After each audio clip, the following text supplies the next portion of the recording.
Are you struggling with finding a good system that will get you through the year and help you survive and power through your projects, goals, and all the work you have to do?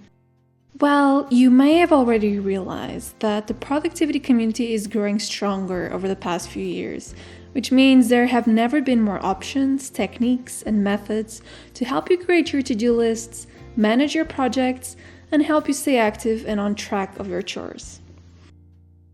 And while variety may be helpful, it may also leave you feeling a little bit lost and confused. After all, which system should you be using? Which one is the best? Which system, which methodology will allow you to live your best life in 2023? If that's your case, I think it's better if you start with a system that is proven to work for thousands of people. And that's the Getting Things Done program, or GTD for short, a system created by David Allen. So let's look at what you have to do and how to do it. The GTD system has 5 steps. First of all, you capture all the problems and ideas that are taking your attention. Secondly, you clarify what each one means and what you need to do about it. Thirdly, you organize the decisions and actions you've clarified.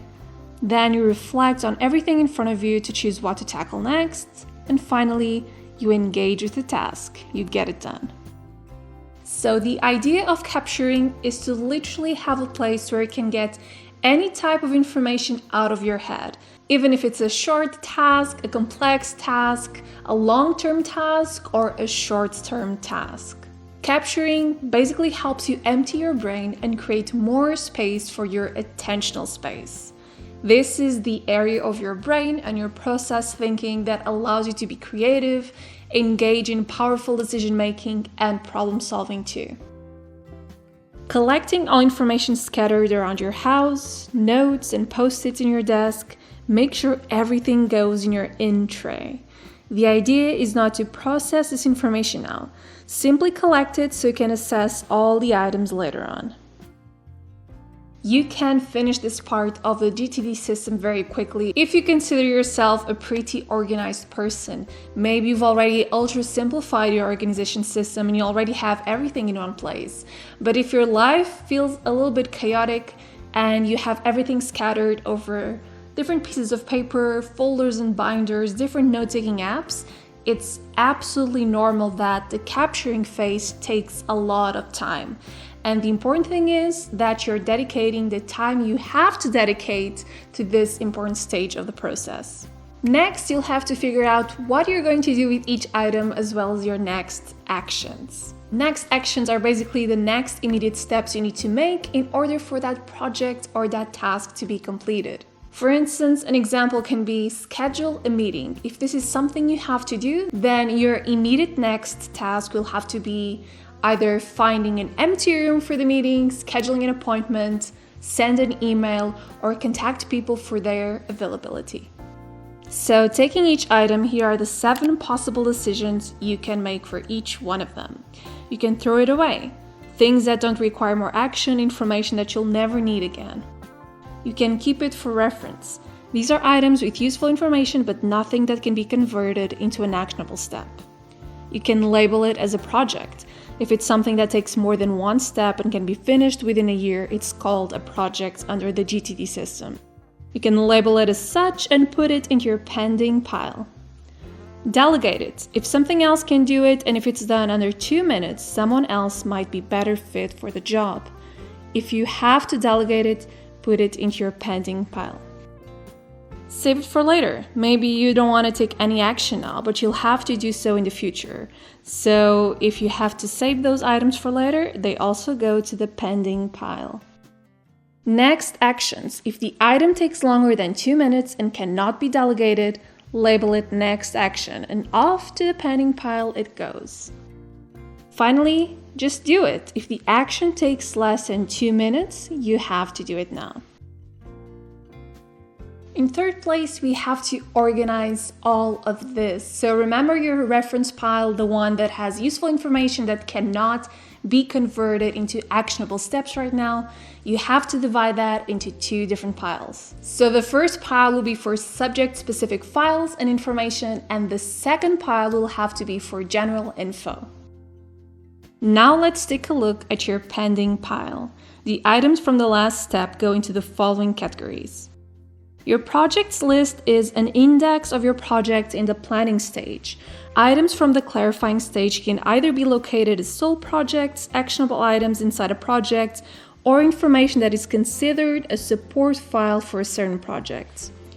Your delegation list, items that you're waiting for someone else to tackle. Your someday or maybe list, a running list of things you want to act on in the future. Your calendar for items that need to be done at a certain time or on a certain day, such as appointments, deadlines, and reminders. A next actions list is your catch-all for tasks that are actionable, take longer than 2 minutes, and cannot be delegated. You can divide these actions into categories, dates, locations, urgency, etc. It really depends on the type of tasks you have to organize, their complexity, and their number. The fourth step of the system is to reflect. So you're basically reviewing everything regularly.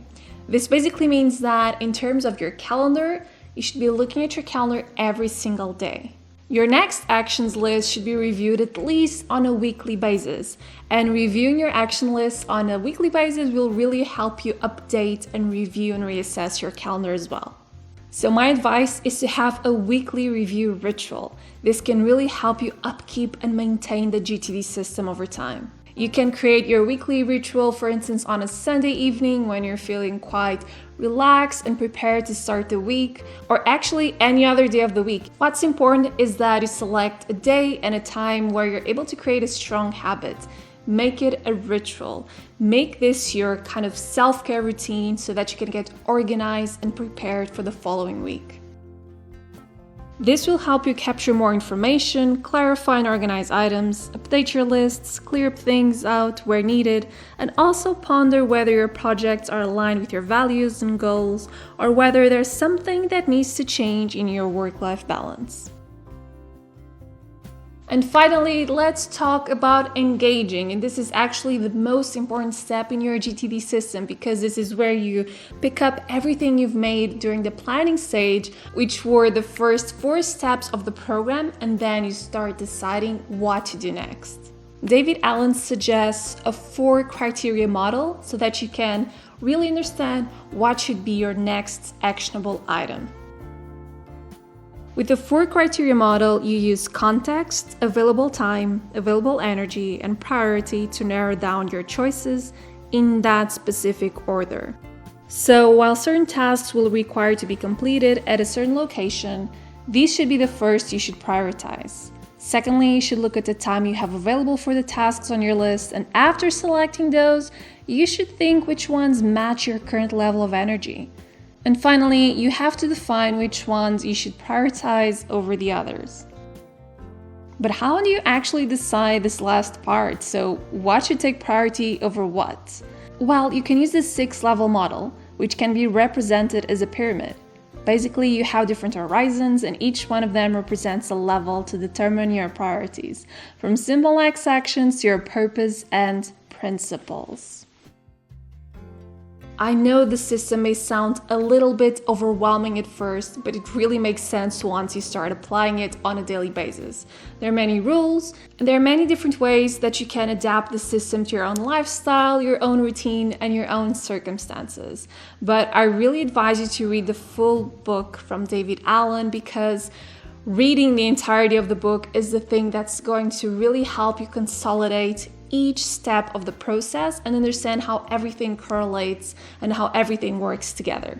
And before you jump into your computer and start typing down information and organizing things, remember that you're probably dealing with sensitive information, even if it's just your full legal name, your address, or even tax info.